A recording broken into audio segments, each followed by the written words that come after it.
할렐루야. 이 시간 우리 찬양 한 장 드렸으면 좋겠습니다. 우리 찬송가 438장 내 영혼이 은총이며 우리 뜻을 생각하면서 우리 함께 찬양하도록 하겠습니다. 내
하늘나라는 어디를 뜻합니까? 그렇죠. 우리 믿음의 성도들이 세상을 떠나 예수님이 재림에 오시는 그날까지 안식하는 곳, 바로 하늘나라 천국인 줄로 압니다. 그러면 하나님의 나라는 무엇을 상징할까요? 하나님의 나라는 하나님의 통치가 이루어지는 모든 영역이라고 몇 달 전에 말씀을 드린 기억이 납니다. 누가복음 17장 21절 말씀을 같이 읽어보도록 하겠습니다. 시작. 뭐야, 어디를 보는 거야 지금? 자막이 준비 안 돼서 안 넘어가요? 이게 왜 자꾸 멈추나? 하나님의 말씀 누가복음 17장 21절인데요. 자, 같이 읽어보겠습니다. 시작. 또 여기 있다 저기 있다고도 못하리니 하나님의 나라는 너희 안에 있느니라. 하나님의 나라가 어디 있다고요? 여러분 안에 있습니까? 주님께서 가르쳐 주신 주기도문 내용 중에 보게 되면 나라가 임하옵시며 라는 기도가 있거든요. 거기 나라가 무슨 나라일까요? 하나님의 나라입니다. 곧 하나님의 통치를 받는 삶을 얘기하는 거예요. 오늘 본문에 나와 있는 법궤는 하나님의 임재를 상징합니다. 광야 시대에 처음 법궤를 어디다 뒀을까요? 법궤를 만들어서 제일 처음 어디다 모셨을까요? 그렇죠, 지성소입니다. 성막 가운데 지성소에 모셨습니다. 솔로몬도 예루살렘 성전을 짓고 성전 안에 지성소에 하나님의 법궤를 모셨습니다. 지난주에도 우리가 읽었었는데 그 고린도전서 3장 16절에 보게 되면 우리의 몸이 하나님의 성전인 것을 말씀하는데 읽어보겠습니다. 너희가 하나님의 성전인 것과 하나님의 성령이 너희 안에 계시는 것을 알지 못하느냐. 여기 성전이 나오잖아요. 이 성전의 그 헬라 원어는 나우스라고 하는 단어인데 뜻이 지성소라고 그랬죠. 그러니까 우리의 몸이 뭐라는 거예요? 성전 중에서도 지성소라고 하는 겁니다. 성전 가운데 가장 거룩한 곳이 지성소입니다. 근데 바로 우리의 몸이 바로 지성소라고 이렇게 얘기를 하거든요. 왜 지성소일까요? 지성소 안에는 뭐를 모셨다고요? 법궤를 모셨다고 했습니다. 이 법궤, 그러니까 오늘날 지성소가 우리 몸이라면 우리가 우리 안에 모신 분이 누구세요? 정확하게 성령이십니다. 보혜사 성령이 바로 구약의 법궤를 의미하는 거예요. 그러니까 법궤를 어디다 모셨다고요? 지성소 안에 모셨다 그랬죠. 우리의 몸이 뭐라고요? 지성소예요. 우리 안에 모신 분이 누구세요? 법궤 대신 보혜사 성령인 줄로 믿습니다. 자, 법궤를 모신다고 하는 것은 하나님의 통치를 받는 삶을 의미합니다. 이스라엘의 초대 왕이었던 사울은 하나님의 법궤에 대해 관심이 1도 없었습니다. 그는 하나님의 법궤에 대해서 아무 관심이 없었어요. 그래서 방치되어 있었는데 하나님의 사람 다윗이 이스라엘 왕이 되고 나라가 안정이 되자 그가 제일 먼저 한 일이 뭐냐? 하나님의 법궤가 어디인 줄을 찾아봤고 그 법궤를 예루살렘으로 모셔 올린 줄로 믿습니다. 그 내용이 오늘 본문의 내용이거든요. 1절 2절 말씀을 읽어볼까요? 시작. 다윗이 이스라엘에서 뽑은 무리 3만 명을 다시 모으고 다윗이 일어나 자기와 함께 있는 모든 사람과 더불어 바알 레유다로 가서 거기서 하나님의 궤를 메어 모려 하니 그 궤는 그룹들 사이에 자정하신 만군의 여호와의 이름으로 불리는 것이라. 그러니까 다윗은 하나님의 법궤를 메어 예루살렘에 모시려고 그리고 자신과 온 백성이 하나님의 다스림을 받기를 원했습니다. 그래서 1절 말씀해 보니까 뽑은 무리 3만 명이라고 나오는데 여기 뽑은 무리라고 하는 얘기는 선택한 사람 3만 명입니다. 이스라엘 백성 중에서 아주 경건한 사람 3만 명을 뽑았습니다. 그리고 그 법궤를 모셔오는 길에 그 법궤를 실은 그 수레를 끌던 우사가 죽는 일이 일어나죠. 사람이 죽었습니다. 다윗이 두렵고 어떻게 해야 될 줄을 모르고 있을 때 오벳 에돔이라는 사람이 자기 집으로 모셔가겠다 그래서 그 법궤를 집으로 메어갔습니다. 역시 오벳 에돔이 법궤를 메어갔다는 의미 또한 뭘 하겠다는 거예요? 하나님의 통치를 받는 삶을 살겠다라고 하는 의미인 줄로 믿으시기를 바랍니다. 하나님의 통치를 받는 삶이 편하고 즐겁고 신바람 나는 것일까요?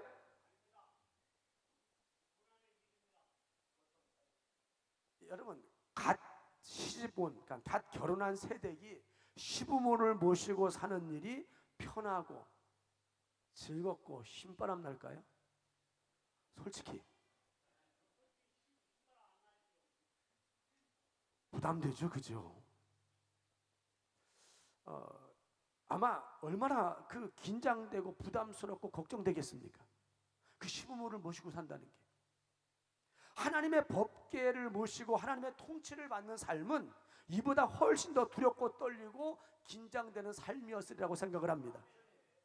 그런데요, 이 시부모 입장에서 볼 때에는 여러 자녀가 있는데 그 자녀 중에서 어렵게 사는 그 아들과 며느리가 우리가 시부모님 모시고 살겠습니다. 그러니까 우리에게 시부모를 모시고 살 수 있는 기회를 주십시오. 그렇게 내가 정성을 다해서 섬기겠다고 하면 시부모 입장에서는 마음이 어떨까요? 그게 너무 좋죠. 뭐 어떻게 하고 싶겠어요? 맞아요. 다 주고 싶을 거예요, 그죠? 뭐 더 줄 거 없을까? 뭐 이런 마음 들지 않게 얼마나 이쁩니까, 그게? 오늘 본문 11절 말씀을 읽어볼까요? 시작. 이 준비가 안 됐나? 시작. 여호와의 궤가 가드 사람 오벳 에돔의 집에서 석 달을 있었는데 여호와께서 오벳 에돔과 그의 온 집에 복을 주시니라. 하나님의 통치를 받으며 살겠다라고 자원하여 기쁨으로 법궤를 모셔간 이 오벳 에돔은 석 달 동안 그 법궤를 섬겼는데 하나님이 어떻게 하셨다고요? 놀라운 복을 그 집에 주셨습니다. 복을 받을 수밖에 없죠. 이거는 앞에 말씀드렸던 그 시집온 며느리가 시부모 모시고 살겠다고, 섬기겠다고, 내게 그 기회를 달라고, 그런 그 며느리에게 그 부모가 유산 다 주고 싶은 마음과 똑같을 거예요. 그죠? 하나님이 오벳 에돔에게 그런 복을 주실 수밖에 없는 거지요. 근데요, 오늘 본문에 나오는 우사와 아효가 나오지요. 이 우사와 아효도 오랫동안 그 법궤를 모시고 살았습니다. 그죠? 그런데 내용을 보게 되면 이 우사와 아효는 하나님의 통치, 하나님의 다스림을 받지 않은 것 같아요. 법궤를 모시고 있으면서도 자기 뜻, 자기 생각, 자기 방법으로 살았다는 것이 오늘 본문에서 우리가 볼 수가 있는데요. 그들은 오랫동안 하나님 법궤를 모시고 있으면서도 법궤를 어떻게 모시는지를 알았어요? 몰랐어요? 몰랐어요. 왜 몰랐을까요? 그래서 관심이 없으니까 모를 수밖에. 오랫동안 하나님 법궤를 모시고 있으면서도 그 법궤를 어떻게 모시는 줄을 몰랐어요. 이 시대 사는 우리는 좀 생각을 해야 될 겁니다. 오랫동안 예수를 믿으면서도 어떻게 하나님을 섬기는 게 잘 섬기는 줄을 모른다고 한다면 오늘 본문에 나오는 우사와 아효와 다를 게 뭐가 있겠습니까? 그래서 살아계신 하나님의 축복을 한 번도 경험한 적이 없고 오히려 큰 화를 입은 것이 오늘 본문에 나오잖아요. 그 사무엘상 4장 17절로 18절 말씀을 또 우리 읽어볼 텐데요. 같이 읽어봅니다. 시작. 소식을 전하는 자가 대답하여 이르되 이스라엘이 블레셋 사람들 앞에서 도망하였고 백성 중에는 큰 살육이 있었고 당신의 두 아들 홈니와 비느하스도 죽임을 당하였고 하나님의 궤는 빼앗겼나이다. 하나님의 궤를 말할 때 엘리가 자기 의자에서 뒤로 넘어져 문 곁에서 목이 부러져 죽으니 나이가 많고 비대한 까닭이라. 그가 이스라엘의 사사가 된 지 40년이었더라. 여러분, 엘리 제사장과 그 아들 홈니와 비느하스는 제사장으로서 하나님의 법궤를 모시고 있었습니다. 근데 그들 역시도 우사와 아효처럼 하나님을 섬기는 법을 몰랐어요. 그리고 하나님의 통치를 받지 않았습니다. 홈니와 비느하스는 하나님께 드리는 제물을 지 마음대로 갖다 먹었어요. 사람들이 그러면 안 된다고 제재해도 막무가내였었습니다. 또 하나님께 드린 제물은 반드시 삶아서나 구워 먹어야 되는데 날것으로 먹었습니다. 거기다가 그 회막에서 수종도는 여인과 간음질까지 했습니다. 하나님께서 하나님의 사람을 보내서 여러 번 경고했지만 돌이키지 않았고 마지막에는 어린 사무엘을 통해서도 경고했지만 그들은 돌이키지 않았습니다. 엘리 제사장도 자기 자식이 그 모양이면 어떻게 해야 합니까? 그 자식을 불러다가 회초리로 때려서라도 바로 잡아야 되는데 자식에 대해서 너무 관대했어요. 들리는 소문이 별로 안 좋다, 조심해라, 막 이 정도였습니다. 그러다가 하나님의 법궤를 가지고 전쟁터에 나갔다 어떻게 됐습니까? 법궤는 블레셋 사람들에게 빼앗기고 홈니와 비느하스는 어떻게 됐어요? 죽임을 당하고 그 소식을 전해 듣는 엘리 제사장은 의자에 앉아서 그 소식을 듣고 넘어져서 목이 부러져 죽었고 해필이면 그 시간에 그 며느리 그 비느하스의 아내가 아이를 낳다 그 소식을 듣고 그도 아기 낳다 죽었습니다. 가족이 다 어떻게 됐습니까? 다 절단난 거예요. 하나님은 오래 참으시지만 끝까지는 참지 않으십니다. 하나님의 통치를 거절하고 내 마음대로 사는데도 아무 일도 안 일어난다고 하면 하나님이 안 계시는 것이 아니라 지금 하나님이 회개하고 돌이키는 기회를 주고 계신다는 사실을 알아야 합니다. 여러분, 기회가 있을 때 돌아서야 할 줄로 믿습니다.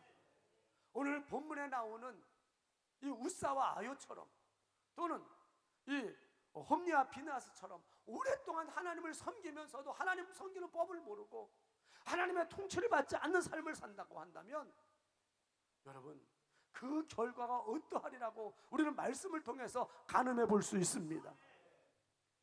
이 시대 저와 여러분이 법궤를 모시고 사는 사람들인 줄로 믿습니다. 이 시대의 법궤는 누구라고요? 성령 하나님이십니다. 우리는 성령을 외면하시면 안 됩니다. 날마다 성령의 다스림을 받는 삶이 되어져야 할 줄로 믿습니다. 그래서 하나님은 사도 바울을 통해서 갈라디아서 5장 16절에서 이렇게 말씀합니다. 읽어봅니다. 내가 이르노니 너희는 성령을 따라 행하라. 그리하면 육체의 욕심을 이루지 아니하리라. 여러분 성령을 따라 사시기를 축원합니다. 성령을 따라 살면 뭘 맺습니까? 성령의 열매를 맺습니다. 로마서 8장 13절로 14절을 읽어보겠습니다. 함께 읽어봅니다. 너희가 육신대로 살면 반드시 죽을 것이로되 영으로서 몸의 행실을 죽이면 살리니 무릇 하나님의 영으로 인도함을 받는 사람은 곧 하나님의 아들이라. 여러분 날마다 그리스도의 영이신 성령의 다스림 그분의 통치를 받으시기를 축원합니다. 우리 그 복음성가 찬양의 향기 278장에 보게 되면 예수 우리 왕이여 라는 찬양이 있어요. 이 참 내용이 의미심장합니다. 저와 여러분의 고백이 되고 정말 성령이여 이 시간 내게 오셔서 나를 다스리시옵소서 그런 기도하는 마음으로 우리 함께 찬양 드려보겠습니다.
되신 예수 그리스도 그의 영이신 보혜사 성령이 여러분의 보좌에 계시기를 축원합니다.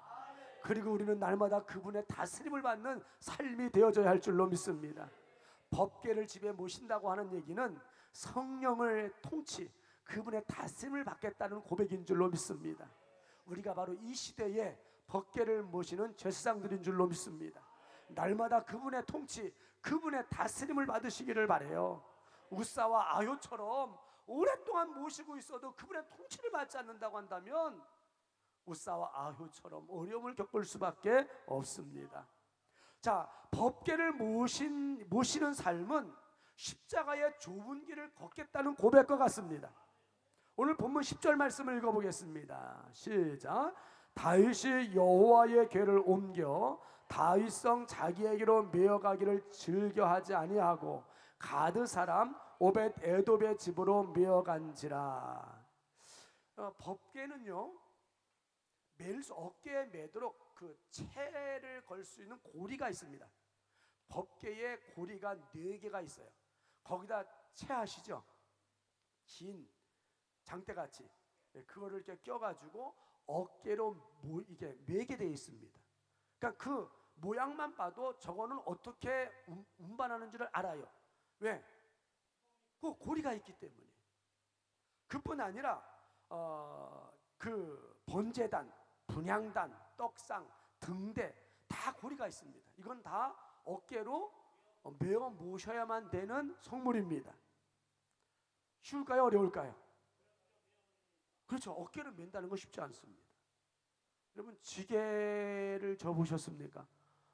뭐 어르신들은 다 져보셨겠죠. 젊으신 분들은 지게를 못 본 사람도 있을 거예요. 여러분 지게질을 하면 어깨가 어때요? 아파요. 저도 지게질을 많이 했습니다.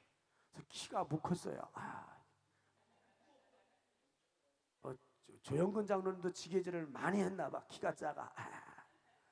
지게질을 하면 정일근 집사님이 지게를 안 접으셨나 봐. 키가 크시니 그런 거예요. 원래 지게질을 안 해본 사람은 이 지게가 이렇게 뒤로 이렇게 넘어갑니다. 예. 근데 강원도는 지게질을 할 수밖에 없는 게 밭이 다 어디 있어요?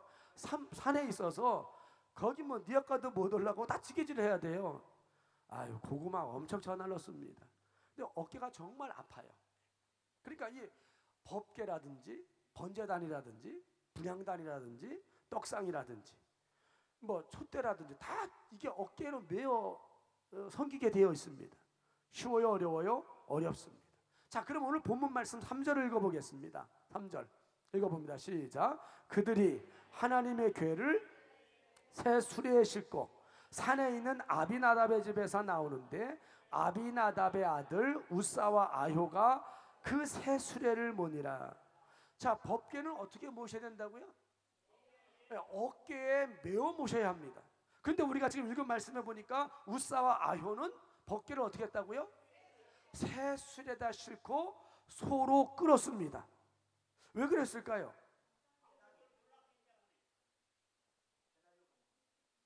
그 법궤만 봐도 알아. 이게 고리가 있거든요. 고리가 그 채를 끼게끔 돼 있으니까요. 그러니까 모를 리가 사실 없습니다. 모르진 않았을 것 같아. 그런데 왜 수레에다 실었을까요? 그렇죠. 수레에다 실으면 편해 안 편해요? 그 소가 끌고 가니까 얼마나 편합니까? 소만 몰고 가면 되죠. 그죠? 아마 그래서 그런 것 같아요. 육신의 생각으로 하나님의 말씀의 법을 어긴 그들에게 대하여 하나님은 진노하셨습니다. 그래서 나곤의 타작마당을 지날 때 하나님께서 그 소들로 들뛰게 한 거예요. 그러니까 수레를 끄는 소가 막 들뛰니까 수레에 실은 법궤가 어떻게 됐겠습니까? 이게 막 출렁거리다 떨어지려고 하니까 우사가 어떻게 했어요? 뒤에 그걸 떨어지지 않게 손으로 잡았어요. 잡았는데 어떻게 했어요? 하나님이 치셨습니다. 그 자리에서 즉사했어요. 왜 하나님이 치셨습니까?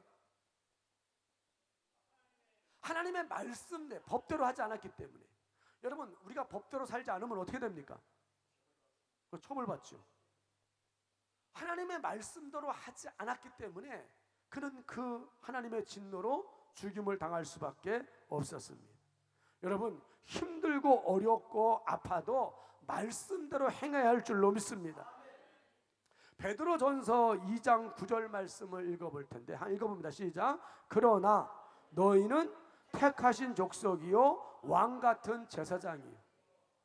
누굴 얘기하는 겁니까?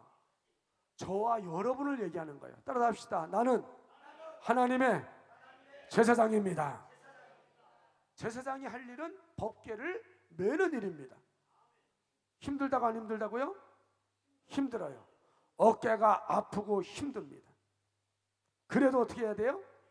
그래도 매야 할 줄로 믿습니다. 여러분, 무슨 얘기냐? 편하게 예수 믿지 말라는 거예요. 할 수만 있으면 예수를 믿는 것은 힘들고 어렵게 믿어야 할 줄로 믿습니다. 힘들고 어려워도 자기 십자가를 지고 예수님이 걸어가신 그 좁은 길을 걷는 사람이 바로 이 시대의 제사장인 줄로 믿습니다. 마태복음 16장 24절에 보면 예수님은 이렇게 말씀하셨습니다. 시작. 이에 예수께서 제자들에게 이르시되 누구든지 나를 따라오려거든 자기를 부인하고 자기 십자가를 지고 나를 따를 것이니라. 아멘. 어떡하라고요? 자기를 부인하고 자기 십자가를 지고 나를 따라. 예수님이 걸어가신 그 좁은 길을 걸으라. 이 말씀이에요. 마태복음 7장 13절로 14절을 또 읽어보겠습니다. 시작. 좁은 문으로 들어가라. 멸망으로 인도하는 문은 크고 그 길이 넓어 그리로 들어가는 자가 많고 생명을 인도하는 문은 좁고 길이 협착하여 찾는 이가 적음이라. 여러분, 우리는 날마다 육신의 생각을 부인해야 할 줄로 믿습니다. 로마서 8장 7절에 보면 육신의 생각은 하나님과 원수가 된다 이렇게 말합니다. 여러분, 육신은 뭘 원합니까? 육신은 편한 거를 원합니다. 그죠? 그래서 서면 앉고 싶고, 앉으면 눕고 싶고, 누우면 자고 싶은 거예요. 그게 육신입니다. 오늘 분명히, 오늘도 아마 그런 분이 계셨을 거예요. 내 육신은 오늘 모처럼 쉬는 날인데 어떻게 집에서 그냥 쉬고 싶은 마음이 있어요, 없어요? 있어요. 우리 육신은 그걸 원한다니까요. 할 수만 있으면 편하게 쉬고 싶은 게 우리 육신입니다. 근데 그 육신을 어떻게 하라고요? 자기를 부인하라고 하는 얘기는 자기 육신의 생각을 부인하라고 하는 말씀입니다. 여러분, 편한 것, 쉬운 것, 넓은 길을 걷는 것은 육신의 생각이요. 이 시대, 이 코로나 3년을 지나면서요, 많은 성도들이 이 편해지고 싶어하는 이 병에 걸렸어요. 그래서 이 코로나로 인해서 밴드로 이렇게 영상으로 예배드리는 것이 습관이 돼서요, 지금도 코로나가 다 끝났는데도 습관대로 영상 예배를 드리는 분이 많습니다. 죄송해요. 우리 교회도 있을지 모르겠어요. 얼마 전에 어떤 네 분이 우리 교회를 오셨어요. 남자분이 목소리가 굉장히 좋아요. 그래서 교회 좀 둘러봐도 되겠습니까? 그러십시오. 그래서 제가 이렇게 들고 다니면서 이렇게 설명도 했습니다. 우리 저 뒤에 잔디밭에 가니까 너무 좋아하더라. 그래서 쭉 얘기를 하는데 얘기를 이렇게 하다 보니까 부인 되시는 분은 권사님이고 남편은 안수 집사님이세요. 그래서 제가 어떻게 신앙생활 어느 교회에서 하십니까 했더니 전에는 코로나 오기 전에는 3번에 어느 교회를 나갔었는데 교회를 안 나간 지가 한 3년 가까이 된대요. 그래서 집에서 여의도 순복음교회 이영훈 목사님인가? 그 목사님 그것도 듣다가 연세중앙교회 거기도 보다가 그러니까 원하는 대로 이제 주일날 딱 그렇게 집에서 예배를 드린 거예요. 그거 가지고. 근데 이제 그렇게 하다 보니까 뭐 이거는 아니다 싶은 생각이 들었대요. 예. 주일날 이게 지금 코로나 끝났잖아요, 그죠? 근데 코로나 끝났는데도 집에서 이렇게 예배 드리는 것이 이게 아니다 싶은 생각이 들어서 오늘 운동하러 이렇게 나왔다가 목사님 교회를 들러보게 됐습니다. 그래요. 제가 뭐라 그랬을까요? 제가 그랬습니다. 사지가 멀쩡한 분이 집에서 예배 드리는 거는 그 예배 아닙니다. 몸이 불편해서 하나님 앞에 나올 수 없는 환경에 있는 사람이 그 방송으로 예배하는 거 하나님 분명 기쁘게 받을 겁니다. 그렇지만 사지가 멀쩡하고 내가 나올 수 있음에도 불구하고 귀찮아가지고 집에서 편하게 예배한다고 방송으로 예배하는 거 하나님 안 받으십니다. 제가 그렇게 얘기했어요. 뭐 우리 교회 오든 말든 나 상관은 안 해. 근데 바른 소리는 해야지, 그죠? 그 예배 아닙니다. 그랬더니 그 남편 되시는 분이 그렇지요. 근데 목소리가 너무 좋은 거예요. 그래서 제가 물어봤어요. 뭐 하시는 분이십니까? 그랬더니 저 교편 잡고 있습니다. 학교 선생님이세요. 무슨 선생이냐? 음악 선생입니다. 성악을 했대. 왔으면 좋을 것 같은데 안 오시네. 여러분, 하나님이 원하는 게 뭔지, 여러분, 다윗이 예루살렘의 성전을 건축하려고 할 때 하나님께서 다윗에게 어디다 건축을 해야 되는지 알려주셨습니다. 솔로몬이 예루살렘 성전을 건축한 자리는 솔로몬이 정한 자리가 아니고 다윗이 정한 자리라 그랬어요. 그 자리가 어떤 자리예요? 모리아산이고 다윗이 아나우나의 타작마당을 사서 하나님께 번제를 드렸던 제사자리입니다. 하나님이 왜 다윗에게 그 자리에다가 성전을 건축하게 했을까? 이런 의미예요. 예루살렘 성전 그 자리에서 예배하는, 제사 드리는 사람은 아브라함이 모리아산 정상에서 하나밖에 없는 100세에 낳은 아들을 번제로 드리는, 여러분, 아브라함에게 있어서 가장 소중한 게 뭐겠습니까? 100세에 낳은 아들 아닙니까? 근데 그 아들을 하나님의 명령에 따라 어떻게 했어요? 번제, 죽여서 드리려고 했던 자리입니다. 하나님이 그 제사를 가장 기쁘게 받으셨어요. 또 하나, 다윗이 그 하나님을 의지하지 않고 군사를 의지하려고 하다가 그 군사 계수했다가 하나님께 징계를 받잖아요. 그래서 어떤 징계를 받습니까? 3일 온역. 그 3일 온역을 택했는데 하나님이 그 연병을 보내셔가지고 하루에 몇 명 죽었어요. 다윗이 의지하려던 군사 7만 명이 죽어 자빠졌습니다. 근데 그때 가시란 선지자가 와서 다윗에게 그 오르난, 다른 말로 이 아나우나라고 하는 사람의 타작마당에 가서 하나님께 제사하십시오. 그래서 다윗이 거기 제사를 갔어요. 제사를 갔더니 그 아나우라는 사람이 타작마당에 타장을 하려고 하다가 왕이 오니까 깜짝 놀라가지고, 왕이요, 이게 웬일입니까? 내가 너희 타작마당에서 하나님께 제사하려고 왔다. 그랬더니 아나우나가 뭐라고 얘기를 합니까? 여기 제물로 쓸 소도 있고 번제에 필요한 나무, 여기 제구도 있습니다. 내가 이것을 다 그냥 드릴 테니 왕이여, 이거를 가지고 하나님께 제사를 하십시오. 그랬어요. 다윗이 고맙다 그랬어요? 다윗이 뭐라 그랬습니까? 너는 비싼 값에 이걸 나한테 다 붙여라. 내가 다 사겠다. 내가 공짜로 제사하지 않겠다, 이 말이에요. 그래서 다윗이 그 아나우라는 사람에게서 그 소와 제구와 심지어 그 땅까지 후한 값을 치르고 사서 하나님께 제사했습니다. 하나님이 그 제사를 얼마나 기쁘게 받으셨는지 3일을 치겠다고 하셨는데 하루에 끝내셨습니다. 그래서 그 자리에 예루살렘 성전을 건축했는데 그 성전에서 하나님께 제사하는 사람은 다윗처럼 어떤 제사? 희생의 제사. 하나님 앞에 희생이 없는 제사는 제사가 아닙니다. 왜 장로님만 아멘을 하십니까? 한번 따라서 하시겠습니다. 희생이 없는 제사는 제사가 아닙니다. 하나님이 원하는 건 희생입니다. 희생. 여러분, 우리도 이 시간 여러분 지금 집에서 쉴 수 있는데 여기 나왔다는 자체가 희생 아닙니까? 내가 편하게 집에서 있을 수 있는데, 아니 집에서 편하게 텔레비 보면서 예배할 수도 있는데 여기 나왔다는 자체가 희생이에요. 그죠?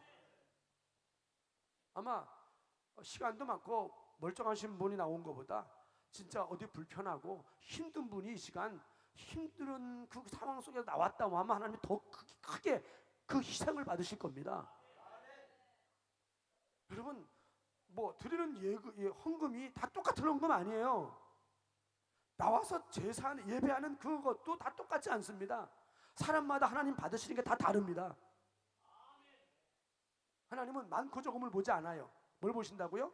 중심을 보신다 그랬어요. 그래서 예수님이 그러잖아요. 하나님께 예물을 드리는데 어떤 과부가 얼마를 드렸다고요? 2렙돈을 드렸어요.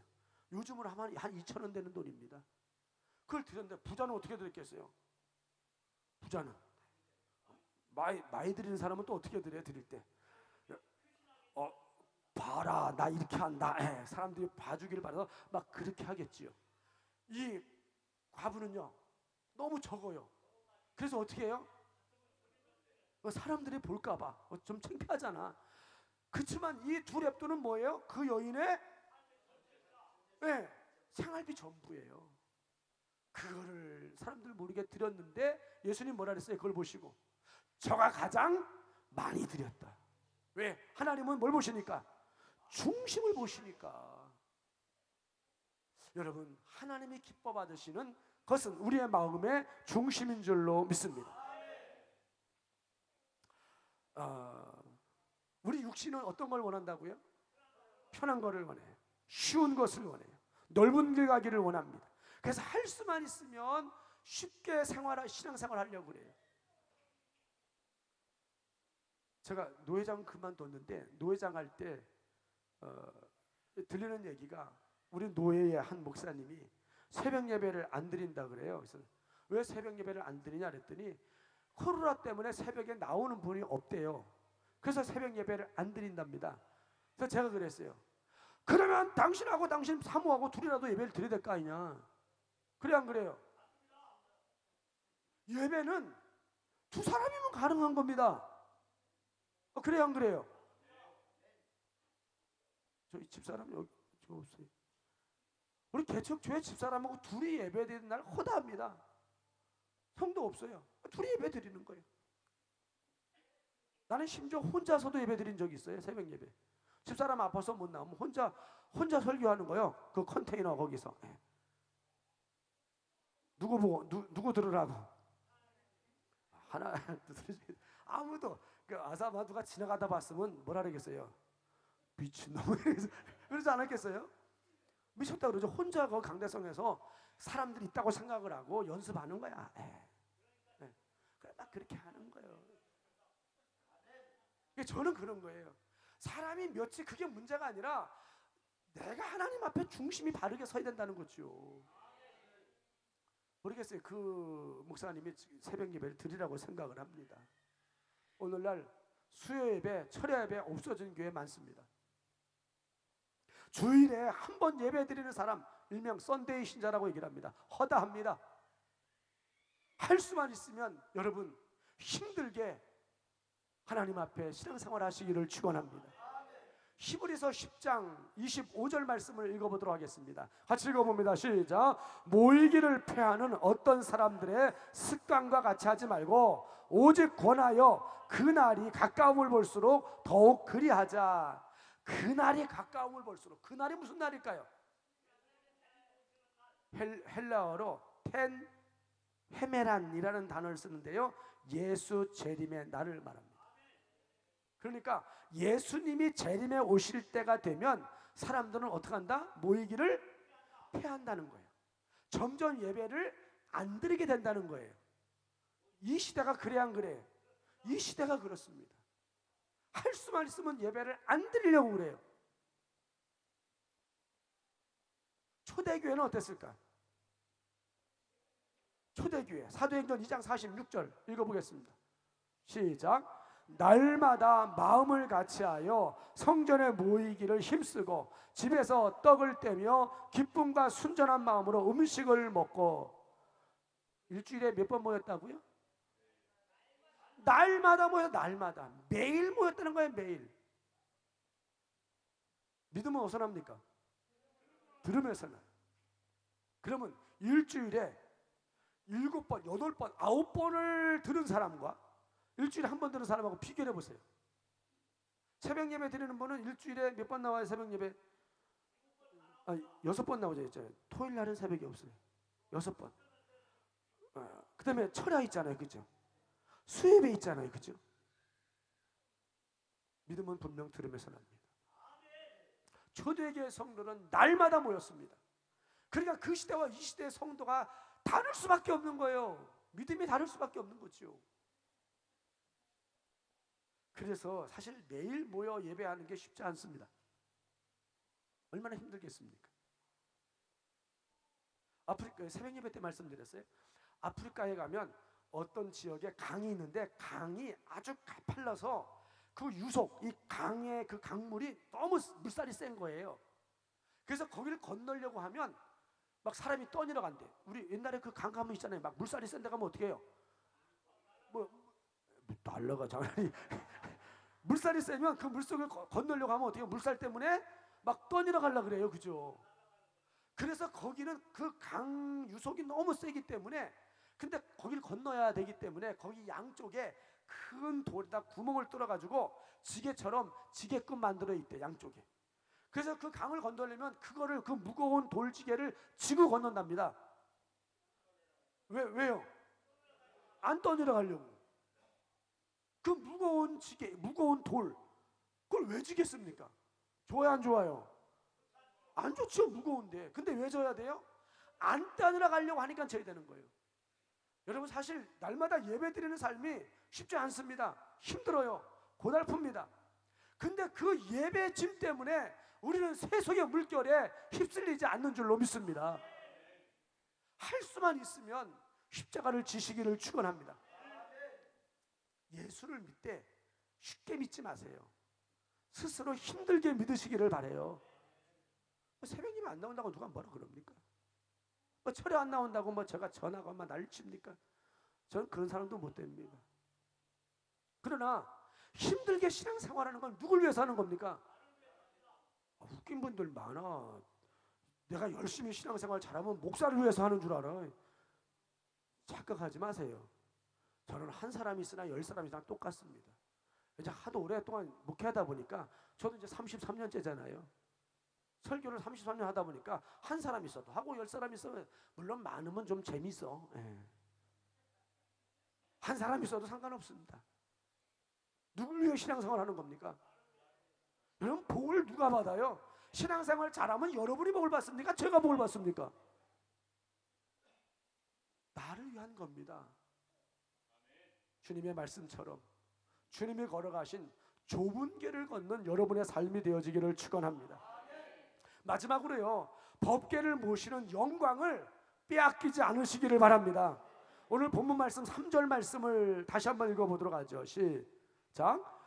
그들이 하나님의 궤를 새 수레에 싣고 산에 있는 아비나답의 집에서 나오는데 아비나답의 아들 우사와 아효가 그 새 수레를 모니라. 이 내용을 앞뒤를 살펴보면 다윗이 선택한 3만 명의 사람을 데리고 아비나답에 도착을 했을 때 이미 우사와 아효는 법궤를 새 수레에다 싣고 앞에서는 아효가, 뒤에서는 우사가 수레를 몰았습니다. 여기 풍기는 뉘앙스가요, 이 법궤를 다윗이 모셔감이 섭섭하고 안타까운 마음이 아니고 시원하다라고 하는 뉘앙스가 있습니다. 만약에 이 하나님 법궤를 다윗이 가져가는 것이 너무 섭섭하고 안타까우면 어떻게 하겠어요? 어떻게 하든지 내가 계속 모시고 싶어서 그 법궤를 못 모셔가게 했으면 좋겠다. 다윗에게 한번 사정도 해보고 말이죠. 뭐 이러지 않겠습니까? 근데 다윗이 오기도 전에 어떻게 했다고요? 수레에다 이미 다 싣고 벌써 나오고 있었어요. 이건 뭐예요? 이 귀찮은 거, 이거 힘든 거 빨리 그냥 가져가라 그냥. 이런 뉘앙스가 있습니다. 그동안 기쁨으로 즐거움으로 법궤를 섬기과는 아주 거리가 먼 행동이라는 얘기입니다. 그러면 역대상 26장 4절로 8절에 있는 말씀 한번 읽어볼까요? 좀 깁니다만은 같이 읽어보겠습니다. 시작.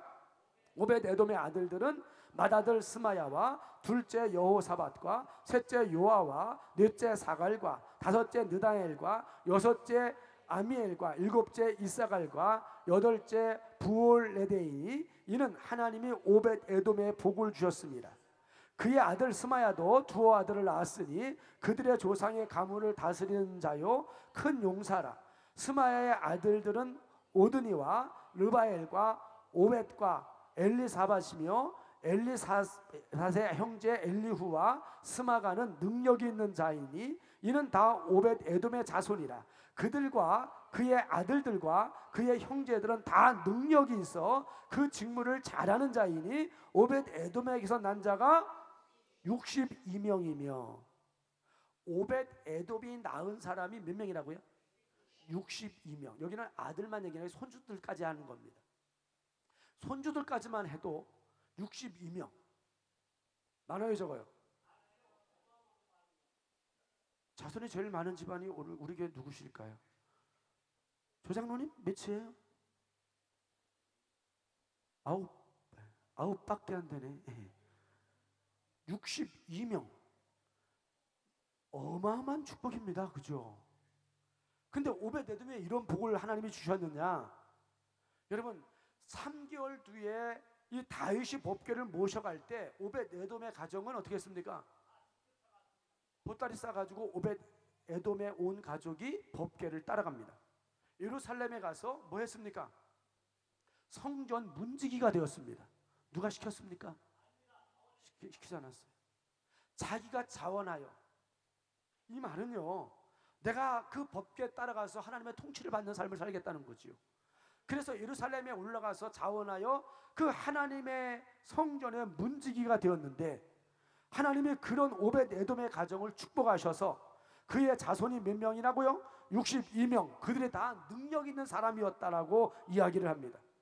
오벳 에돔은 법궤를 모시는 일을 빼앗기지 않았습니다. 그는 끝까지 법궤를 따라 섬긴 줄로 믿습니다. 제가 지난주 수요일 날 이 예배를 준비하다가요 시편 132편을 보면서 참 은혜가 됐습니다. 그 시편 132편 2절로 4절 말씀 읽어보죠. 시작. 그가 여호와께 맹세하며 야곱의 전능자에게 서원하기를 내가 내 장막집에 들어가지 아니하며 내 침상에 오르지 아니하고 내 눈으로 잠들게 하지 아니하며 내 눈꺼풀로 졸게 하지 아니하기를. 이게 누구 얘기냐면 다윗의 고백입니다. 이게 무슨 얘기냐면 다윗이 법궤를 모시고 오려고 하다가 그 웃사가 죽는 바람에 법궤를 모셔갔어요? 못 가셨어요? 못 가셨어요. 누가 모시고 갔어요? 오벳 에돔이 모시고 갔어요. 근데 오벳 에돔이 모시고 가서 하나님의 복을 받는다는 소리를 듣고 다윗이 하나님 앞에 그 서원한 겁니다. 하나님께 약속을 한 거예요. 내가 이 법궤를 다시 예루살렘 내 이 궁으로 모셔오기까지 내가 뭐 하지 않겠다? 내가 집에 들어가지 않겠다. 법궤를 모셔오기까지 내가 집에 들어가 잠자지 않겠다. 침대에 눕지 않겠다. 언제까지요? 법궤를 모시고 오시기까지. 이 말을 오늘날로 말로 바꾸면다면 내가 하나님의 통치를 받기까지 내가 집에 들어가 편히 잠자지 않겠다.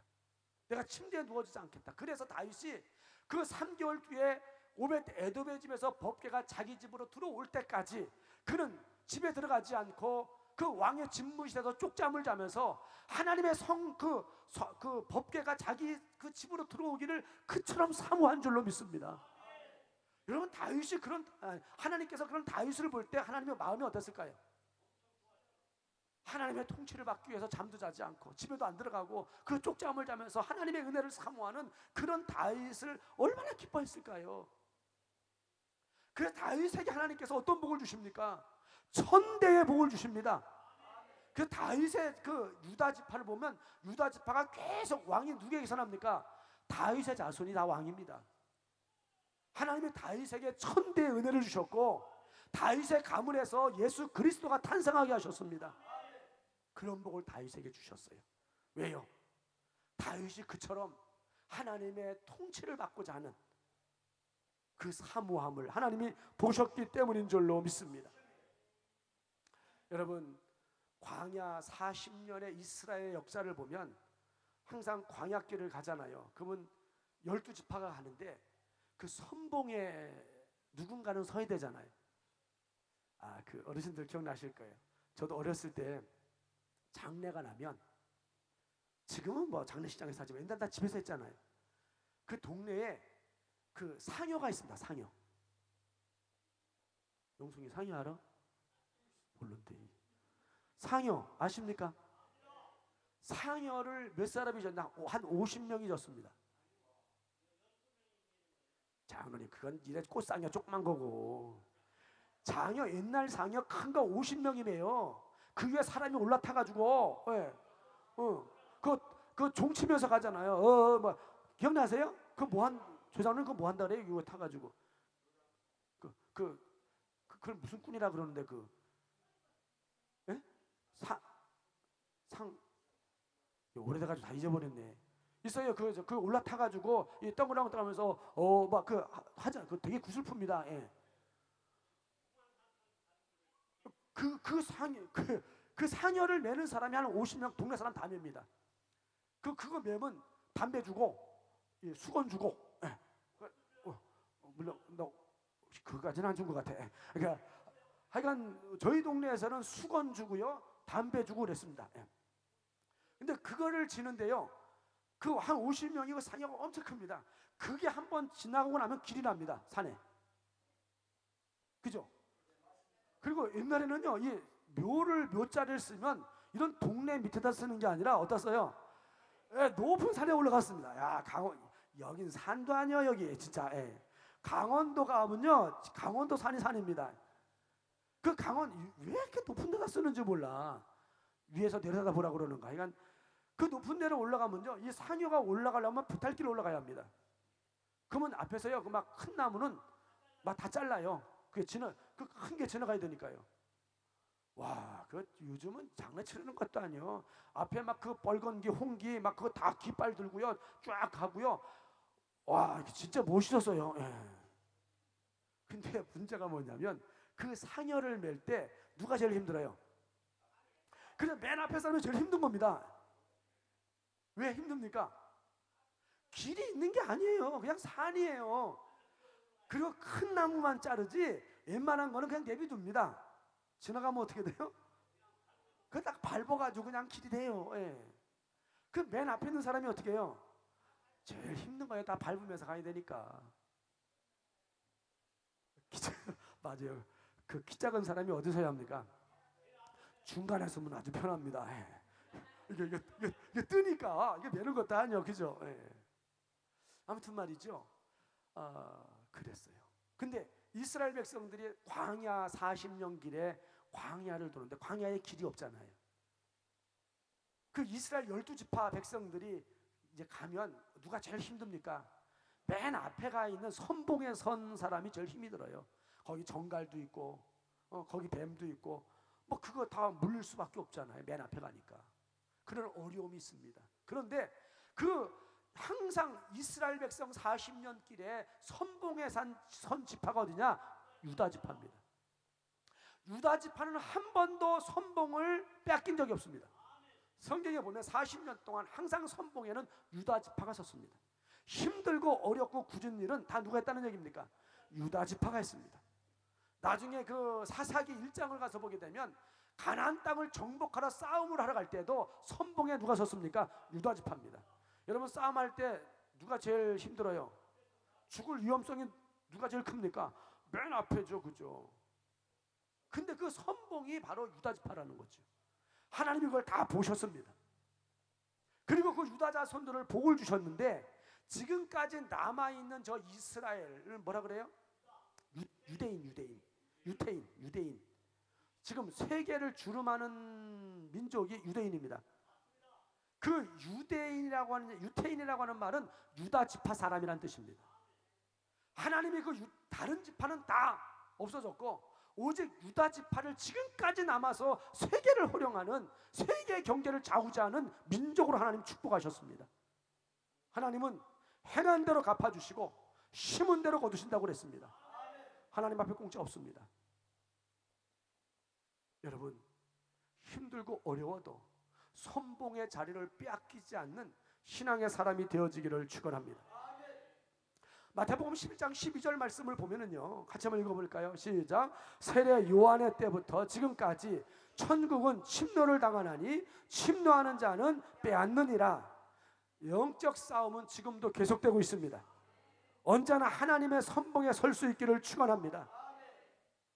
선봉은 힘들어요. 십자가를 져야 합니다. 굳은 일 다 해야 합니다. 그러기에 하나님이 보시고 행한 대로 갚으시는 줄로 믿습니다. 말씀을 마무리합니다. 우리의 몸이 뭐라고요? 나오스, 지성소라 그랬죠. 날마다 성령의 다스림을 받는 삶이 되어지기를 축원합니다. 둘째는 우리는 왕 같은 제사장이라 그랬어요. 우리는 힘들고 어려워도 육신의 생각은 수레로 그냥 끌고 다니고 싶잖아요. 그러면 안 된다는 거죠. 육신의 생각을 부인하고 십자가를 져야 할 줄로 믿습니다. 편하게 신앙생활 하려고 하는 분이 한 분도 없기를 소원합니다. 무엇보다 우리는 법궤를 모시는 영광, 선봉에 서는 그 자리를 빼앗기지 않는 여러분이 될 수 있기를 축원합니다. 미련한 사람, 그 망령 때 했다 그랬죠. 에서는 그 장자의 축복을 받을 수 있는 그 장자권을 뭐에 팔았습니까? 달랑 팥죽 한 그릇에 팔아먹고 말았습니다. 그런 어리석은 성도가 없기를 소원합니다. 마지막 로마서 8장 18절 말씀을 읽고 마치는데요, 한번 읽어볼까요? 시작. 생각건대 현재의 고난은 장차 우리에게 나타날 영광과 비교할 수 없도다. 아멘. 우리 복음성가 25장 주의 길을 가리 함께 뜻을 생각하면서 함께 우리 찬양하고 기도할 때에 하나님 오벳 에돔과 같은 믿음을 주옵소서. 오벳 에돔과 같이 하나님의 다스림을 받는 삶이 되게 하옵소서. 우리 함께 찬양하고 기도하도록 하겠습니다.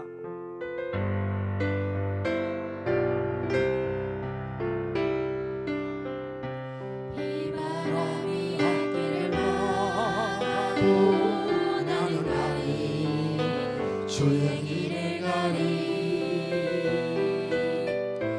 눈보라가 길을 가려도 나는 가리 주의 길을 가리 이 길은 영광의 길, 이 길은 생명의 길, 나를 구원하신 주님을 십자가 지고 가신 길, 나는 가리라. 주의 길을 가리라. 주님 발자취 따라 나는 가리라. 나는 가리라. 주의 길을 가리라. 주님 발자취 따라 나는 가리라. 험한 파도가 뜨거워도 나는 가리. 주의 길을 가리.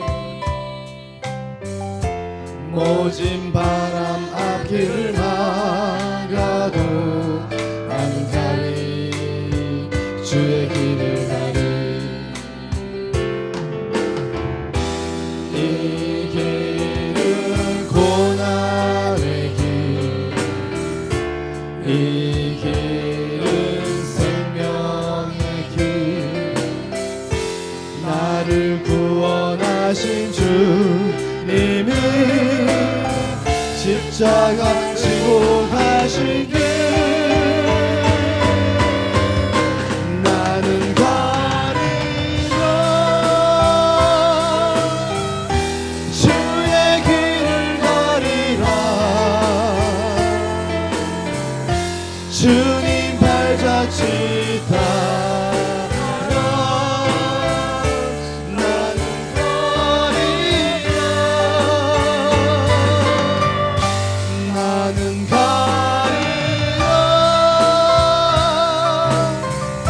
주의 길을 가리라.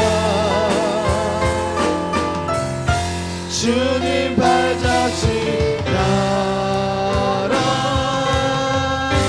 나는 가리라. 나는 가리라. 나는 가리라. 주의 길을 가리라. 주님 발자취 따라 나는 가리라. 나는 가리라. 주의 길을 가리라. 주님 발자취 따라 나는 가리라.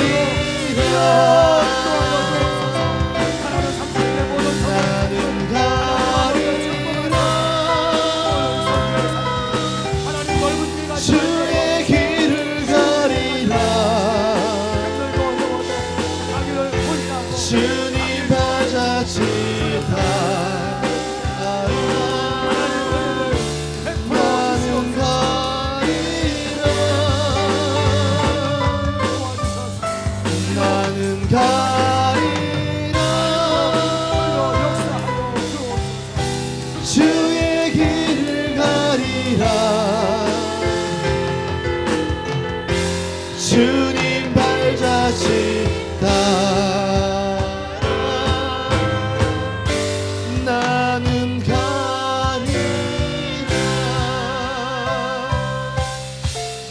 하나님 아버지, 우리를 긍휼히 여겨주셔서 마지막 시대를 사는 저희들 늘 깨어있게 도와주시고, 날마다 자기를 부인하고 자기 십자가를 지고 주님이 걸어가신 십자가의 좁은 길을 걷는 그런 오벳 에돔이 걸었던 날마다 성령의 다스림을 받는 우리의 삶이 되어지게 도와주옵소서. 편하게 쉽게 넓은 길 가려는 심령이 있습니까?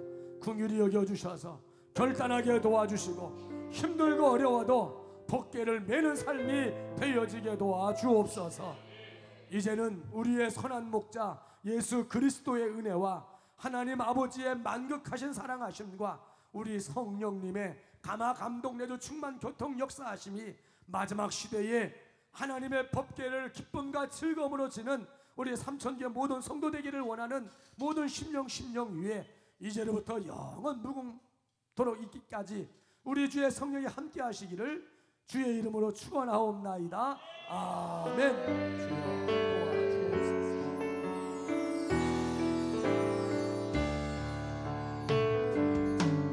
당신은 사랑받기 위해 태어난 사람, 당신의 삶 속에서 그 사랑 받고 옆에 분들 바라보면서 당신은 사랑받기 위해 태어난 사람, 당신의 삶 속에서 그 사랑 받고 있지요. 태초부터 시작된